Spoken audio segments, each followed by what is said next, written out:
আজকে আপনাদের কিছু বেটা আক্তার বেটিদের কথা বলি।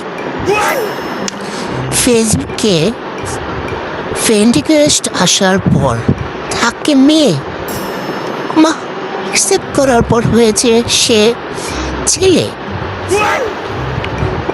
ভাই রে ভাই, সাথে সাথে অ্যাকসেপ্ট করার সাথে সাথে সে ফোন না দিলেও মেসেজ দেওয়া শুরু করে।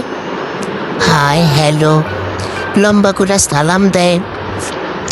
তারপর হচ্ছে আমার নামের সাথে তাদের কোনো বোনের নামের সাথে মিলে গিয়েছে, তারা মারা গেছে, রোড অ্যাক্সিডেন্টে মারা গেছে।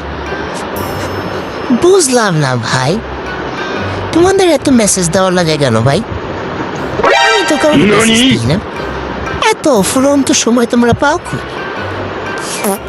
অন্যকে ডিস্টার্ব করার জন্য বছরের পর বছর তোমরা হাই হ্যালো দিয়ে দিয়ে আমার মেসেঞ্জারটা পুরো ভরে ফেলছো।